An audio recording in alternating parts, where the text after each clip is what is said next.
Good morning all of you. Welcome in the group Indian institute of management and science.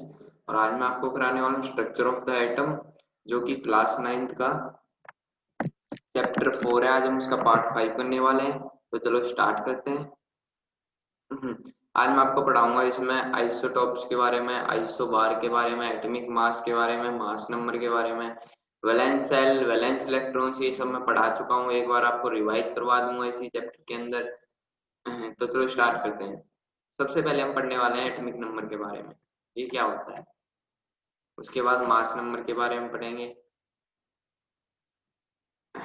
Atomic number क्या होता है? The total number of proton lying in the nucleus of any atom is called atomic number.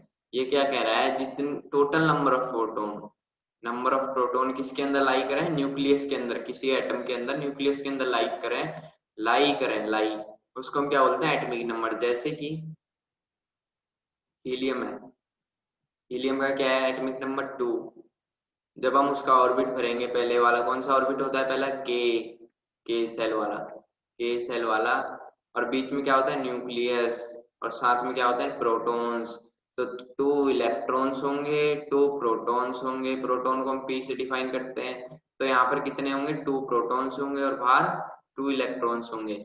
ये क्या कह रहा है? Total number of proton, total number of protons कितने हैं? 2। कहाँ पर लाई करें? न्यूक्लियस पे। न्यूक्लियस कौन सा है? ये बीच वाला। ठीक है। ऑफ एनी एटम, ये सब क्या है? ये जो मैंने बनाया गोल गोल सा इलेक्ट्रॉन और प्रोटॉन के साथ न्यूक्लियस के साथ, ये क्या है? एटम। एटम में लाई करें उसको हम क्या बोलते हैं? Atomic number. अब इसका एटॉमिक नंबर क्या हुआ? 2। ठीक है। N atomic number is the identity of an atom. जो एटॉमिक नंबर होती है, जैसे हीलियम का एटॉमिक नंबर 2 था, तो ये इसकी आइडेंटिटी है कि हाँ, जो दो दो नंबर पे एटम है वो कौन सा है? हीलियम। जैसे बोरोन है, hydrogen, helium, lithium, boron. Boron का एटॉमिक नंबर 4 है, तो इसकी आइडेंटिटी है कि हाँ, ये बोरोन है। Changing atomic number means the changing atom. अगर मैं यहाँ पर 5 एटॉमिक नंबर कर दूं, तो ये क्या बन जाएगा? बोरोन। से क्या बन जाएगा? Hydrogen, helium, lithium, beryllium, boron. मतलब बोरोन का 5 होता है, sorry. Hydrogen, helium, lithium. Helium की जगह अगर मैं यहाँ पर 3 कर दूं, तो ये क्या बन जाएगा? लिथियम। तो इसका मतलब इसकी आइडेंटिटी बदल गई ना। जैसे कार्बन का क्या होता है? 6 होता है। अगर मैं इसको 8 कर दूं, तो ये क्या हो जाएगा? ऑक्सीजन। तो इसकी आइडेंटिटी बदल गई ना, एटॉमिक नंबर चेंज होने से। तो इससे हमें क्या पता लगता है कि जो नंबर है वो किसकी आइडेंटिटी है? एक एटम की आइडेंटिटी है। That clear? Atomic number is denoted by Z. कहीं पर भी आपको जेड से रिलेटेड न्यूमेरिकल दिखे तो समझ जाना कि वो क्या है? एटॉमिक नंबर डिनोट कर रहा है। एटॉमिक नंबर क्या होता है? नंबर ऑफ प्रोटॉन्स या फिर neutrons atom. Number of protons और इलेक्ट्रॉन्स आर इक्वल। ये क्या कह रहा है? जो एटॉमिक नंबर किसके इक्वल होता है? Number of protons. Atomic number किसके इक्वल होगा? किसके इक्वल होगा? जो उसके अंदर, एटम के अंदर नंबर ऑफ क्या होंगे? इलेक्ट्रॉन्स होंगे, और नंबर ऑफ प्रोटॉन्स होंगे, और नंबर ऑफ न्यूट्रॉन्स होंगे। तो यही तीनों मिलकर क्या बनाते हैं? एक एटम बनाते हैं। और एटम का जो नंबर होगा वो किससे डिफाइन होगा? इन तीनों चीजों से, नंबर ऑफ इलेक्ट्रॉन्स, प्रोटॉन्स और neutrons. Is that clear? Next में देखते हैं। मास नंबर क्या होता है? It is the sum of the total number of protons. Total number of protons का सम और नंबर ऑफ न्यूट्रॉन्स का सम, मतलब प्लस न्यूट्रॉन्स का और प्रोटॉन्स का प्लस, जो कि लाई करे किसमें? न्यूक्लियस के एटम में। न्यूक्लियस के एटम में क्या लाई करे? Total number of protons plus में टोटल नंबर ऑफ न्यूट्रॉन्स, जो कि लाई करे किसके अंदर? एटम के अंदर। इट इज डिनोटेड बाय ए। इसको किससे डिनोट किया जाता है? ए से। मास नंबर क्या होता है? नंबर ऑफ प्रोटॉन्स प्लस में number of neutrons. Number of protons plus में नंबर ऑफ न्यूट्रॉन। और इसको रिप्रेजेंट कैसे किया जाता है? It is represented by Z E A से रिप्रेजेंट किया जाता है। जेड ई ए से। जैसे कि यहाँ पर सॉरी, ई क्या होगा? ई इज द सिंबल होगा ऑफ एन एलिमेंट। मतलब ई यहाँ पर क्या होगा? कोई सिंबल होगा। फॉर एग्जांपल के लिए, जैसे क्लोरीन है। क्लोरीन का एटॉमिक नंबर क्या है? एटॉमिक नंबर जेड से डिनोट होता है, क्या है? 17। इसका मास क्या है? 35। ठीक है। तो दो क्लोरीन ले, सॉरी, 2 क्लोरीन ले लेता हूँ, 2 क्लोरीन एक ही ले लो।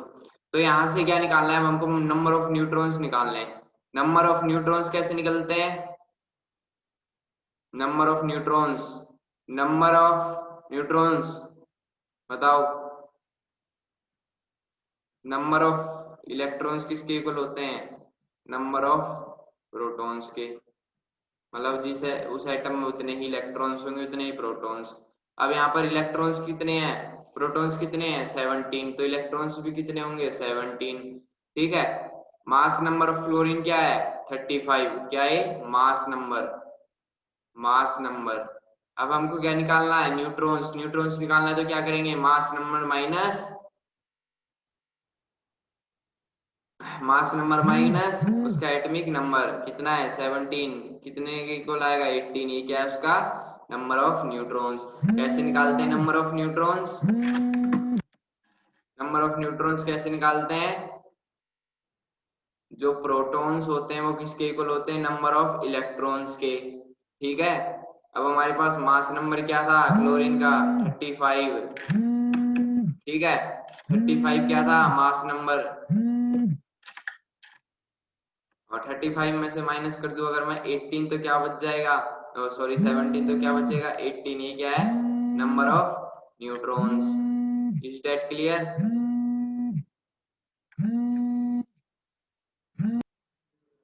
तो यहाँ से हमने तीनों चीज निकाल ली थी, नंबर ऑफ प्रोटॉन्स भी, नंबर ऑफ इलेक्ट्रॉन्स भी और नंबर ऑफ न्यूट्रॉन्स भी। ठीक है, तो नेक्स्ट स्लाइड में चलते हैं। इस एग्जांपल को याद रखना, काम आएगा आपके। आइसोटोप्स आइसोबार्स खोलते हैं। देखिए आइसोटोप्स और आइसोबार्स। ठीक है, isotopes are define as the atom, ये जो एटम्स की तरह डिफाइन है एक। ठीक है, same element having the same atomic number. कोई एलिमेंट, दो एलिमेंट जैसे मान लो हाइड्रोजन हाइड्रोजन हो गए, उनका एटॉमिक नंबर क्या हो? एलिमेंट दोनों सेम है, हाइड्रोजन है, having the same atomic number. इसका भी एटॉमिक नंबर 1 है, इसका भी 1 है। ठीक है। नंबर ऑफ प्रोटॉन्स, मतलब नंबर ऑफ प्रोटॉन्स जो है दोनों में सेम है, बट डिफरेंट मास नंबर। लेकिन जो इनका मास नंबर है, मास नंबर हम कैसे निकाल रहे थे? Mass number, number of protons plus में नंबर ऑफ न्यूट्रॉन्स। इसके जैसे इसके न्यूट्रॉन्स अलग हो जाएं, मैं कहना चाह रहा हूँ दो हाइड्रोजन है मेरे पास, एक का 1 है, एक का 1 है, दोनों का 1 है एटॉमिक नंबर। ठीक है, लेकिन इसके अंदर न्यूट्रॉन्स ज्यादा है, इसके अंदर कम है, प्रोटॉन्स दोनों के अंदर सेम है। तो इट मीन जब इनकी कैलकुलेशन करूंगा इसकी ज्यादा आएगी और इसकी कम आएगी, तो इसको हम क्या बोलते हैं? Isotopes. For example in the case of hydrogen, यहाँ आप देख सकते हैं जैसे कि हाइड्रोजन है, मैंने क्या बोला कि प्रोटॉन्स जो है दोनों में सेम है, 1 1 है, मास नंबर भी सेम है। लेकिन यहाँ पर मास नंबर 2 कैसे हुआ? क्योंकि यहाँ पर न्यूट्रॉन्स है ज्यादा। और यहाँ पर मास नंबर 3 कैसे हुआ? यहाँ पर न्यूट्रॉन्स 2 और ज्यादा है। तो जहां पर न्यूट्रॉन्स चेंज होगा, मतलब जहां पर न्यूट्रॉन्स ज्यादा होगा और प्रोटॉन्स जो है, मतलब एलिमेंट सेम है। एक बात याद रखना, एलिमेंट सेम होने से, अगर दो एलिमेंट सेम है और उनके अंदर न्यूट्रॉन्स जो है कम ज्यादा है, इट मींस वो क्या है? आइसोटॉप्स। प्लस करके देख लेना, प्रोटॉन्स प्लस न्यूट्रॉन्स को, आपको पता लग जाएगा मास नंबर क्या है। ठीक है, जैसे यहाँ पर एक न्यूट्रॉन्स था एक प्रोटॉन्स था, प्लस किया 2 आया, यहाँ पर एक ही प्रोटॉन है तो इसका मास नंबर 1 आया, न्यूट्रॉन्स यहाँ पर 0 थे। अब यहाँ पर न्यूट्रॉन्स 2 है प्लस में प्रोटॉन्स 1 है तो मास नंबर 3 आया। कर लोगे? चलो ठीक है। Atoms of different element with different atomic number. ये क्या कह रहा है कि जो एटम्स है वो डिफरेंट एलिमेंट, जैसे कि आर्गन प्लस और कैल्शियम, ये दोनों अलग है एटम। ठीक है, इसकी इसकी कोई अलग चीज है, अलग आइडेंटिटी है, इसकी कोई अलग, इसकी आइडेंटिटी 20 है और आर्गन की आइडेंटिटी एलिमेंट की 18 एटॉमिक नंबर है।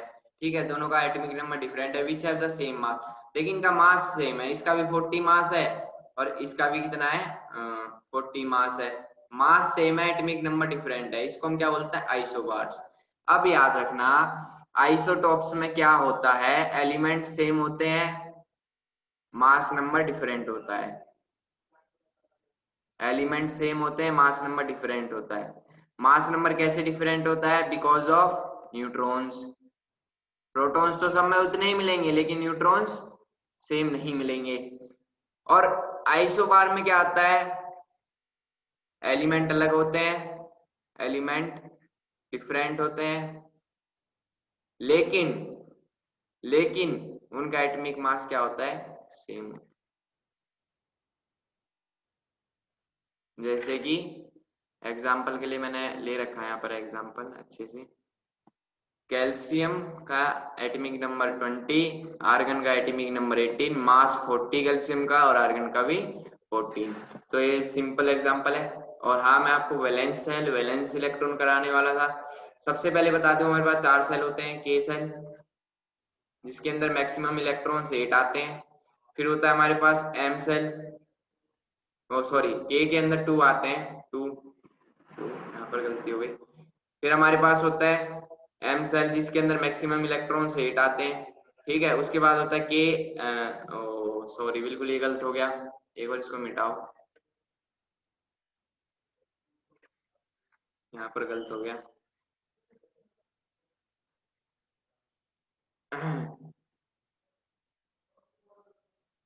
अब ध्यान से देखो, हमारे पास 4 सेल होते हैं, पहले याद रखना, K shell, L shell, M shell और एन सेल, ठीक है। ये क्या होते हैं, सेल्स होते हैं, सेल्स, ठीक है। के सेल के पास मैक्सिमम इलेक्ट्रॉन्स कितने आते हैं, 2। एल के पास कितने आते हैं, 8। एम के पास भी 8, लेकिन एन के पास कितने आते हैं, 18, ठीक है। ये मैक्सिमम इलेक्ट्रॉन्स 2 ले सकता है, ये 8 ले सकता है, ये 8 ले सकता है, ये भी 18। अब जैसे फॉर एग्जांपल के लिए मैं कैल्शियम ले लूं, कैल्शियम का एटॉमिक नंबर कितना कितना 20, ठीक है। इलेक्ट्रॉन्स कैसे बंटेंगे इसके, के सेल में कितने आएंगे, पहले 2 आ जाएंगे जी पूरे, कितने रह गए, 18, 8 भी आ जाएंगे जी पूरे। एल सेल में कितने रह गए, 10 तो कवर हो गए, 20 में से 10 घटाओ, कितने रह गए, 10 रह गए। 8 भी आ जाएंगे जी, 18 हो गए, 2 रह गए जी। अब ये 2 इलेक्ट्रॉन्स क्या करेंगे, अब मैंने क्या बोला था आपको, ये यहाँ पर 2 इलेक्ट्रॉन्स आ गए, यहाँ पर भी 8 इलेक्ट्रॉन्स आ गए, मान लो 4, 5, 6, 7। अब जो ये लास्ट वाला सेल है, यहाँ पर भी 8 इलेक्ट्रॉन्स आ गए, लेकिन जो इससे लास्ट वाला सेल है, जो लास्ट सेल कौन सा है, एन है हमारे पास, जिसके अंदर 18 आने चाहिए थे, यहाँ पर कितने आए, 2। अब या तो ये 18 में से क्या करेगा, 2 घटा दो, कितने लेगा, 16, या फिर 2 दे देगा। जब 16 लेगा तो इसको ज्यादा एनर्जी चाहिए, तो ये क्या करेगा, 2 को दे देगा, कम एनर्जी, कम एनर्जी के अंदर 2 को दे देगा। इज दैट क्लियर, ये यही क्या कहलाएंगे इसके वैलेंस इलेक्ट्रॉन्स। 2 जो इलेक्ट्रॉन्स रह जाएंगे लास्ट सेल में, valence electrons are those electron which are present in the last shell, जो कि लास्ट सेल में प्रेजेंट हो, ठीक है। Thank you, have a nice day. ये चैप्टर यहीं पर खत्म होता है। नेक्स्ट चैप्टर हम स्टार्ट करने वाले हैं, the fundamental units of life, वो जो है बायो का चैप्टर है, फर्स्ट चैप्टर। आज आपकी यहाँ पर केमिस्ट्री खत्म होती है, हम कल से बायो स्टार्ट करने वाले हैं। तो सभी बच्चे, मुझे आशा है कि अब पढ़ रहे होंगे लॉकडाउन के अंदर, एग्जाम आने वाले हैं आपके। Thank you, have a nice day.